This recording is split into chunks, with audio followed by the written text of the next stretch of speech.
ज्ञानमूर्तिं द्वन्द्वातीतं गगनसदृशं तस्मैशादिलक्षणम्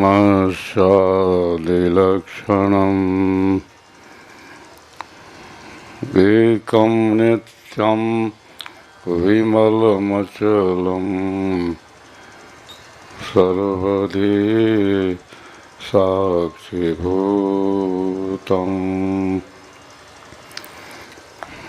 भावातीतं त्रिगुणरहितं सद्गुरुं त्वं नमामि। अखण्डमण्डलाकारं व्याप्तं येन चराचरं तत्पदं दर्शितं येन तस्मै श्रीगुरुवे नमः।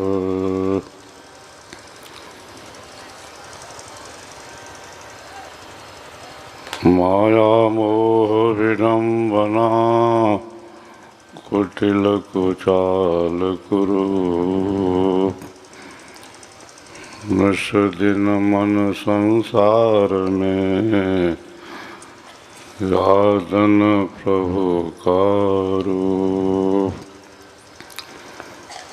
जाको साईं रंग दिया होयन कभों कुरंग दिन दिन बाणी आगरी चढ़े शब्द का रंग। श्रवण नयन मन वयन में वसत निरंतर पीव विरहीन अरु जाने नहीं पंथ निरखी पीव। अष्टचक्र सब शून्य पर धर अधरा के पार तहाँ सदा फल घर किया भूले पड़ा संसार।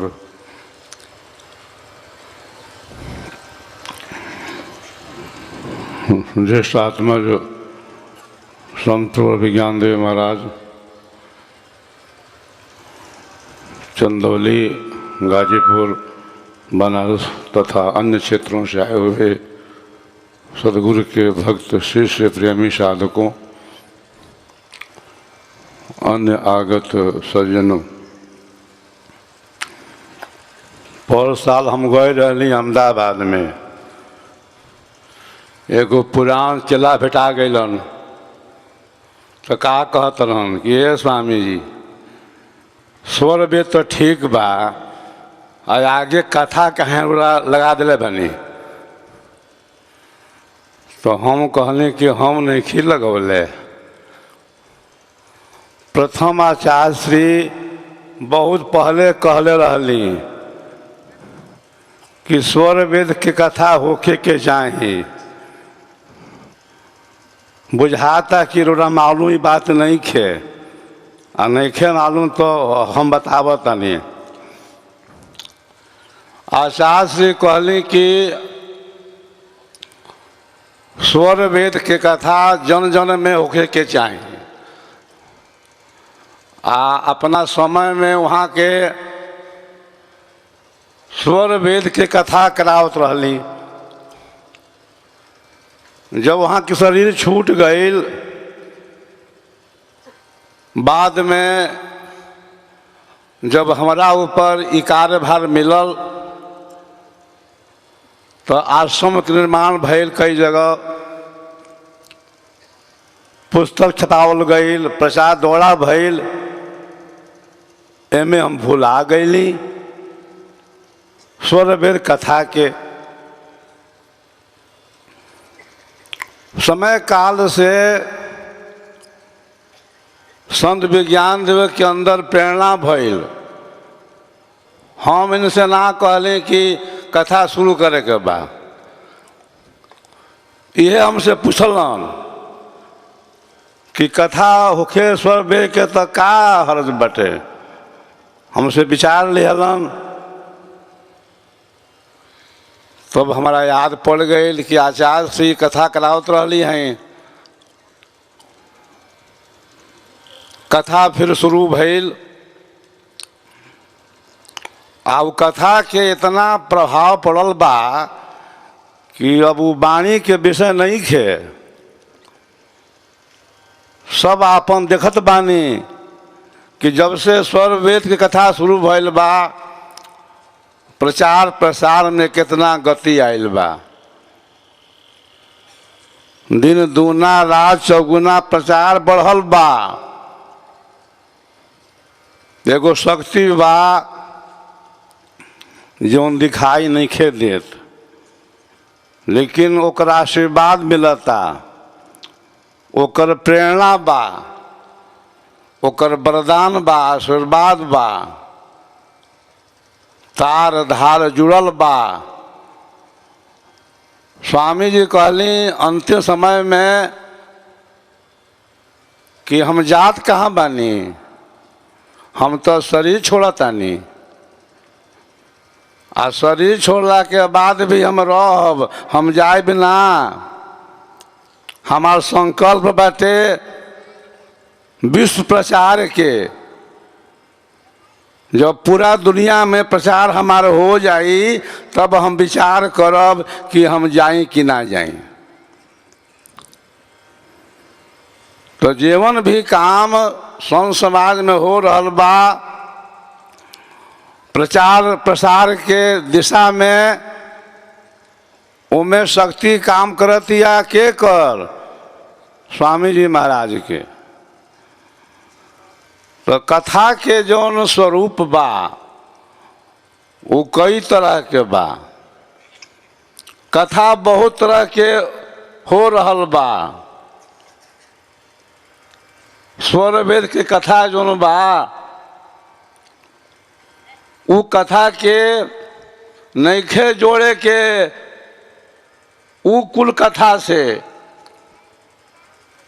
जौन कथा करेला लोग पंडित लोग विद्वान लोग, कथा बाँचेला लोग, वही कथा ना हो।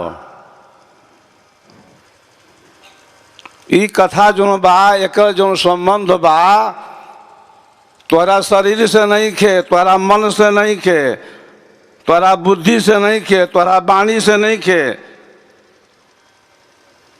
ई कथा जो बा शरीर मन बुद्धि वाणी से अलग बा। ओइजा तहार बुद्धि विचार फेल हो जाए, काम ना करी।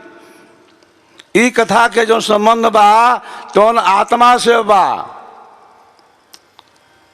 और जब से ये कथा शुरू भइल बा प्रचार प्रसार में दिन दूना रात चौगुना बढ़ल बा, वृद्धि भइल बा। ई जौन कथा बा ई कथा के सुनला से रौरा विचार में परिवर्तन आई और जौन राउर काम बा वो काम भी बहुत बढ़िया तरीका से हुई। ई कथा के सुनला से जौन हमने के अशुभ संस्कार बा वो भाग जाई, मन के अंदर अच्छा विचार आई, हमार सोच अच्छा हुई, अच्छा काम हम करब। गुरु में विशेष हमारा लगाव हो जाई। ये कथा सुनला से पाप के भी क्षय हुई और साथ साथ जेकर जौना कोटि के उपदेश बा उपदेश में भी आगे बढ़ी। स्वर वेद कथा के श्रवण से जौन शक्ति राउर सूतल बा वो जाग जाई, राउर चेतना नीचे से ऊपर चल जाई और ओरा बुझाई कि कथा के सुनला से हमरा जीवन में का परिवर्तन भइल बा। राउर बीड़ी छूट जाई, सिगरेट छूट जाई, शराब छूट जाई, खैनी छूट जाई, तम्बाकू छूट जाई। इतने ना, स्वर वेद कथा सुनला से आपके मन पवित्र हो जाई, शुद्ध हो जाई और साधना में भी प्रगति हुई। शेर के बच्चा के केहू शिकार खेले ना सिखावेला, मछली के जल में तैरे केहू ना सिखावेला, वैद्यक के लड़का के आयुर्वेद केहू ना सिखावेला, कुम्हार के लड़का के घड़ा बनावे केहू ना सिखावेला, अपने आप सीख लेला। वो आचार्य श्री कहत रही है, नित्य तैरने का ढंग मछली को सिखाता कौन है। नित्य तैरने का ढंग मछली को सिखाता कौन है। और शेर शावक को मृगया सिखाता कौन है। सद्ज्ञान योगी वंश बालक को सिखाता कौन है। वह वंश के अनुकूल ही होता स्वयं योगारूढ़ है। स्वामी जी शरीर छोड़े के पहले कहली कि ई जोन ब्रह्म विद्या के धारा बा ई बराबर चलत रही। एगो न एगो आचार्य कर होई आ प्रचार जोन बा बहुत धूमधाम से तेजी से आगे बढ़ी। पहले बचपन में हम सुनत रहली कि स्वामी जी कहली कि तीसरा पीढ़ी में प्रचार देश विदेश में फैली। आज हम देखा तानी कि कैसे प्रचार फैल रहल बा। तो स्वर वेद कथा के श्रवण मात्र से आप सबके जीवन में परिवर्तन हुई, आपके विचार में परिवर्तन हुई, आपके साधना में विशेष आगे बढ़े के प्रेरणा मिली। नशीली चीज के सेवन हमेशा के लिए छूट जाई। परस्पर जो ईर्षा कलह देश के भावना बा इहो के नाश हो जाई। शरीर में कई तरह के विकार बा, कहीं काम बा, कहीं क्रोध बा, कहीं मोह बा, कहीं लोभ बा, कहीं अहंकार बा, ईर्षा बा, द्वेष बा। एकर समूल नाश हो जाए ईश्वर वेद के कथा सुनला से। परिवार में प्रेम होई, सद्भावना होई, एकता होई, भाईचारा के भावना जग जाई। तो स्वर वेद की कथा का जन जन में प्रसार हो, यह संकल्प हमारे संत प्रभु ज्ञानदेव महाराज का है। और इस संकल्प को लेकर के आप दिन रात दौड़ा कर रहे हैं। पहले तो मैं बहुत दौड़ा करता था, लेकिन अब दौड़ा जो है मेरा कम हो गया है। अब विशेष दौड़ा जो है प्रचार का संत विज्ञान देव महाराज कर रहे हैं। और जब से स्वर वेद की कथा का आरंभ हुआ है, प्रचार प्रसार में बहुत तेजी आई है और भी तेजी आने वाली है। अभी तो कथा हो रहल बा अपना देश में, वो समय आवता जब ये कथा हुई विदेश में।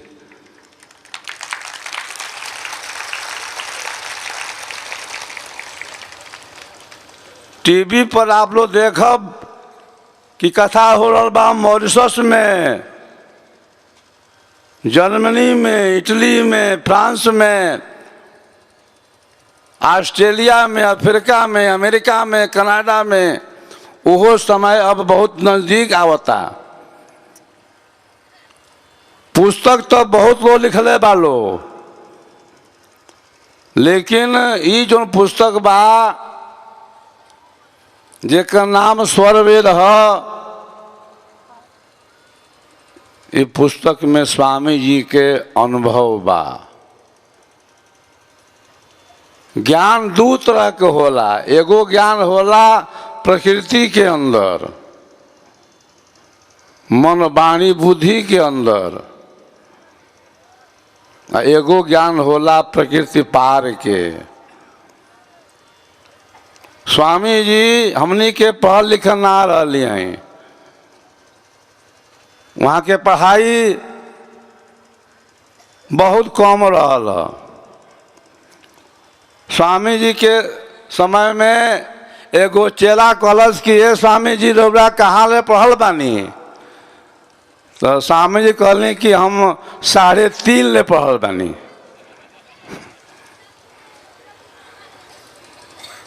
एगो अंग्रेजी के आई रहे विद्वान कुंभ के टाइम में, तो कोनो अंग्रेजी के शब्द भुला गईलू, तो स्वामी जी वह शब्द बोल देनी अंग्रेजी में। सब चेला लोग घबरा गए लोग कि स्वामी जी कैसे अंग्रेजी की शब्द बोल दिली हैं। सब चेला लोग आश्चर्य में पड़ गए लोग कि अंग्रेजी के विद्वान जे बाबू भुला गए अंग्रेजी के शब्द, आ स्वामी जी बोल दिली हैं। स्वामी जी कहली कि हमारा जितना किताब बा सबकर अंग्रेजी में अनुवाद होई, आ समय काल से समाज में ऐसा ऐसा विद्वान आ जाइए सन जो अनुवाद के काम करिए सन। इतने ना ही वो जइयन सन विदेश में प्रचार करे विहंगम योग के। स्वामी जी कहली 1954 में, अब उस समय आ गई बा। हम देखा तानी कि सब व्यवस्था हो रहा बा, वृथा न जाय देव ऋषि वाणी। स्वामी जी जो कहले बानी सब हो रहा बा, सब हम देख रहा बानी। आ जितना पुराण चला बड़ा सन वो देखा तरह सन कि कैसे स्वामी जी के ज्ञान के प्रचार प्रसार तेजी से देश विदेश में हो रहा बा। स्वामी जी कहली कि हम जीवन कुछ कहतानी, जीवन कुछ उपदेश करतानी, जीवन कुछ लिखले बानी किताब में, ये हमार आपन अनुभव बा। हम किताबी ज्ञान के आधार पर विहंगम योग के प्रचार प्रसार नहीं करत। स्वामी जी के समय में गया आश्रम में एगो आई रहे बहुत बड़ महात्मा के महंत के चेला। कहलस कि ये स्वामी जी हमारा के उपदेश कर दी। स्वामी जी कहले कि ये चेला देख, जे तोरा के भेजले बा उपदेश लेबे खातिर ओके बोलाव, ओकरा के उपदेश हम करब, तोरा के ना करब। ओकर गुरुजी कहलन कि स्वामी सदाफल देव जी महाराज के पास तू चल जा, उनकर ज्ञान ले लिह। आ वो अलन नहीं, तो स्वामी जी कहलन कि हम तोहके उपदेश ना करब, तोरा गुरु के करब। आ जाके गुरु से कह दीह कि देख, हमरा यहाँ चोरी के बल से खेती ना कर जाला। हम तपस्या के लिए बनी, साधना के लिए बनी, 1-2 साल नहीं 17 बरिस ले। एकरा बाद हम किताब लिख ले बानी। स्वामी जी कहली कि हमार स्वर वेद पढ़त, उमें का लिख ले बानी? निज अनुभव वर्णन करूं दिया ज्ञान प्रभु सोय, तेरा है तुझ में रहे करत समर्पण सोय। स्वामी जी कहली कि जो मैं कहा सत्य तत्व छानी, तामे दुर्जन विघ्न किया, मेरा रक्षक महाप्रभु है, चिंता मन तू काहे किया। स्वामी जी कहत रही कि एगो हम बानी आ हमरा ऊपर एगो औरी बाणन आ ओकरा बाद एगो औरी बाणन। स्वामी जी कहले कि हमारा जौन गुरु बा वो भौतिक गुरु नहीं खे, आध्यात्मिक गुरु बा। ओकर नाम का है नित्यनाद सदगुरु। स्वामी जी लिखले बानी नित्यनाद गुरुदेव हमारा, चारों जुग में रहे पर चारा, खुले सुषमना 10वां द्वारा, गगन महल में भय पैठारा। रौरा सभे पूजा पाठ करतानी, ध्यान करतानी, साधना करतानी, लेकिन शरीर में कोनो ओकर असर नहीं खे पड़त। शरीर और स्थिर बा, जौना पूजा पाठ से शरीर में हड़कंप ना मच जा, वो कोनो पूजा है? अरे पूजा तो वो है जकरा कैला से शरीर में हड़कंप हो जा, शरीर और कांपे लागे, थर्राए लागे। राव जो सुरती बा वो नीचे से ऊपर चल जाओ, तो ये कैसे होई? जब आप लोग विहंगम योग के साधना करो, पूजा करो। रोरा मंदिर में जातानी, रोरा गंगा स्नान करतानी, तरह तरह के जप करतानी, तरह तरह के मंत्र के प्रयोग करतानी, उपवास करतानी, व्रत करतानी, कीर्तन करतानी, अनेक तरह के किताब जो बाटे धार्मिक के पारायण करतानी, जप होता, तप होता, तीर्थ होता, व्रत होता, यज्ञ होता, उपवास होता, लेकिन कोनो फर्क नहीं खे। फर्क कैसे होई? बदलाव कैसे आई? तब्दीली कैसे होई? जब विहंगम योग के साधना होई। सिर प्राण चेतन हृदय खींचे, भाव शुभ लक्षण मिले, महापथ सुषमन खुले, जहाँ कंप दोनों तन हिले। तो ह्रास जड़न विकास चेतन, गगन आसन बांधियो, मांग पूर्ण गुरुदयामय, योग अनुभव साधियो। विहंगम योग की साधना से का होला? शरीर में कंप होला, थर्राहट होला, चेतना अर्ध से ऊर्ध्व में जाला, गगन का पाठ खुलेला, मन के शांति मिलेला।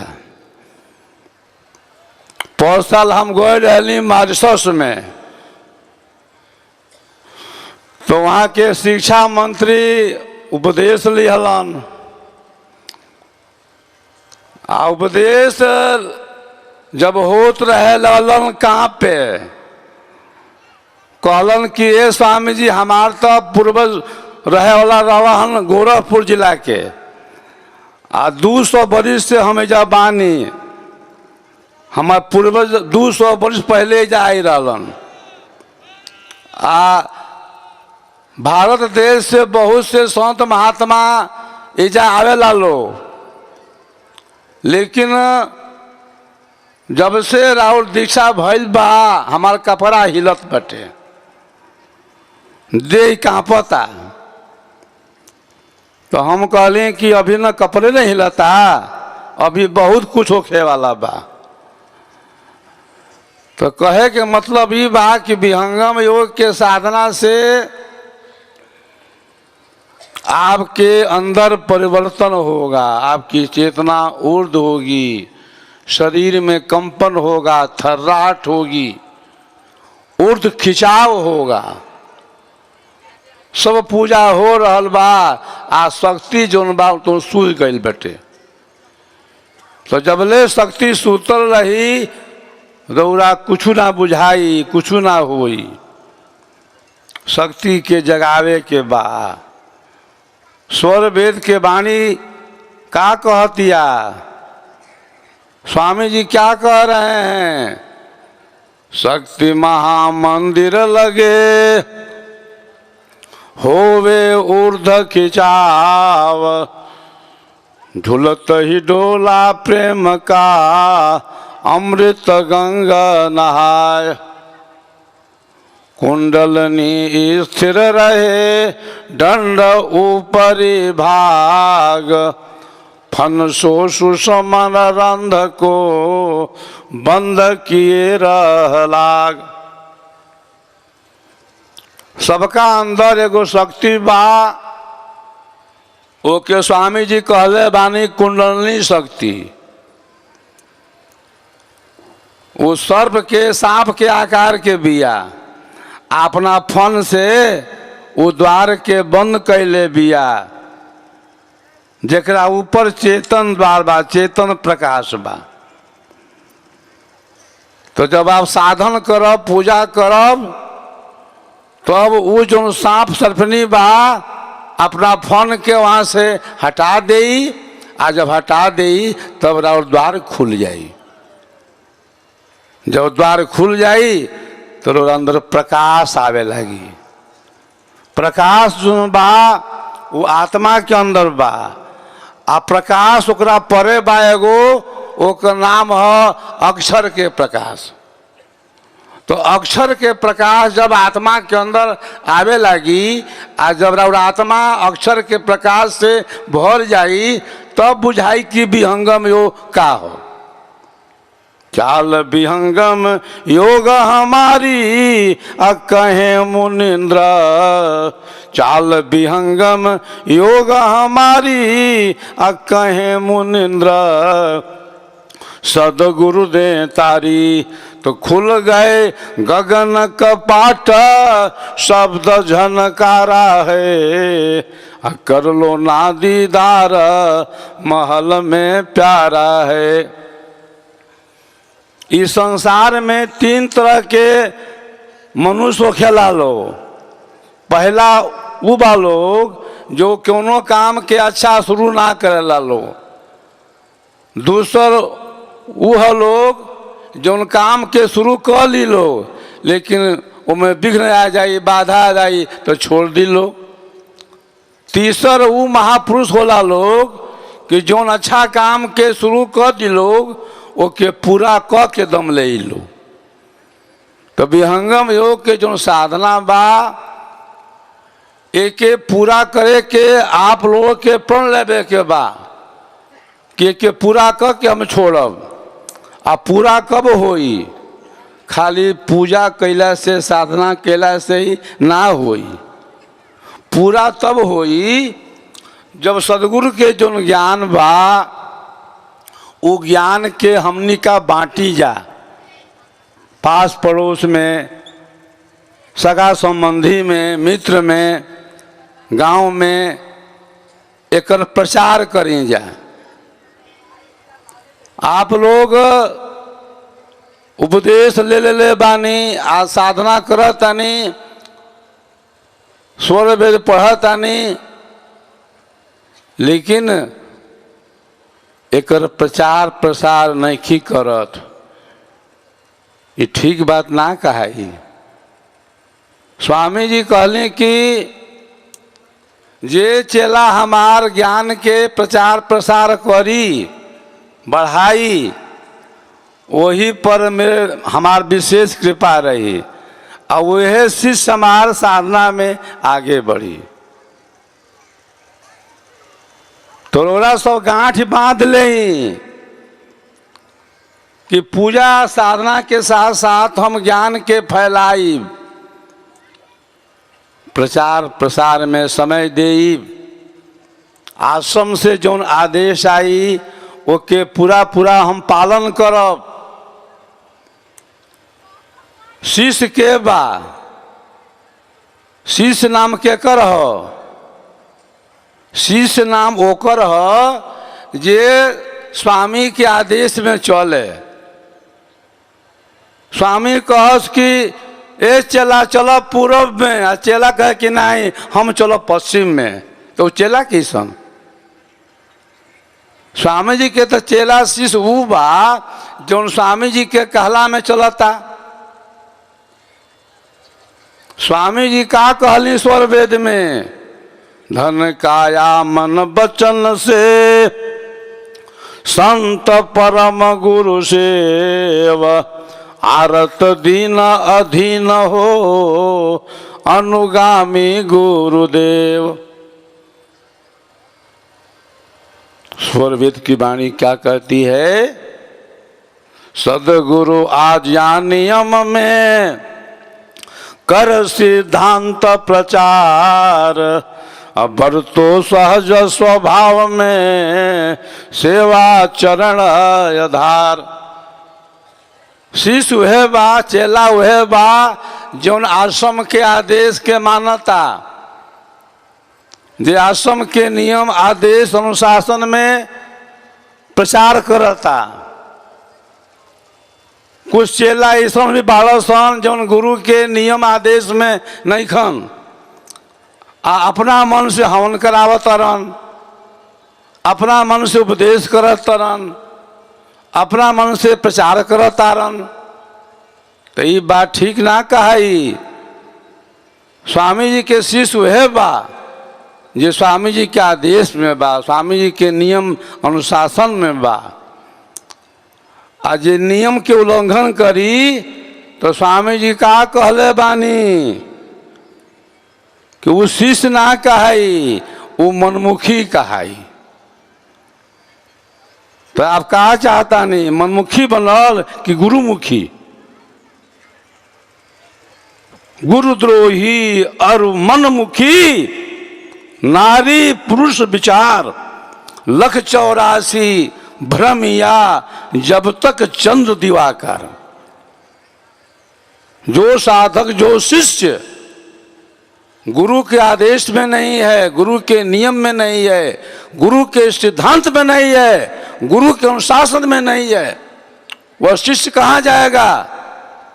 लख 84 योनि में तब तक रहेगा जब तक सूर्य रहेगा, जब तक चंद्रमा रहेगा। तो हमनी के गुरु के आदेश में रहे के बा, गुरु के सिद्धांत में रहे के बा, आ गुरु के आदेश सिद्धांत में रह के सदगुरु के ज्ञान के प्रचार प्रसार करे के बा। तभी हमनी के कल्याण बा, उद्धार बा।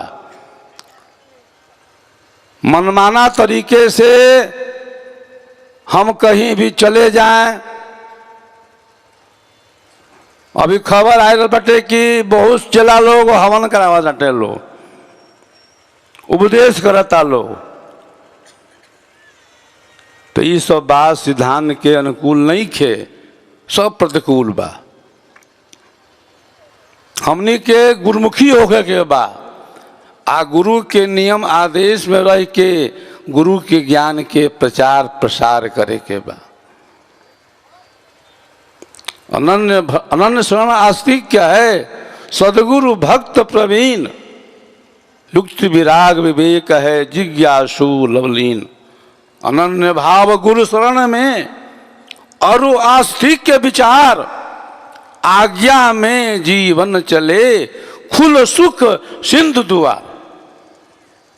सुख के जो रास्ता बा वो कब खुली, शांति के जो रास्ता बा ओकर दरवाजा कब खुली, जब हम गुरु के आदेश में रहब, गुरु के नियम अनुशासन में रहब।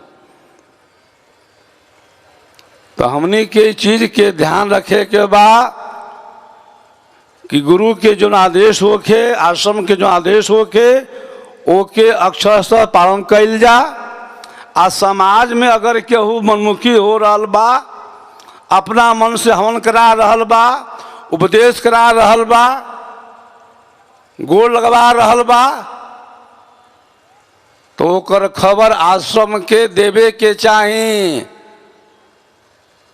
जानबूझ के लोग आंख मुदले बानी ठीक नहीं के बात।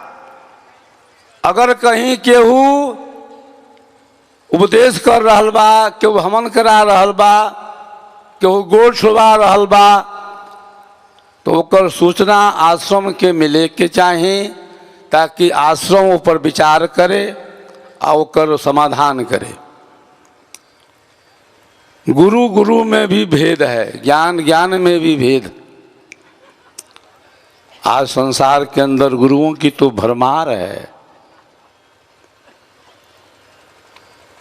स्वामी जी कहते हैं, सदगुरुदेव की वाणी कहती है, एक काल में एक सदगुरु होता है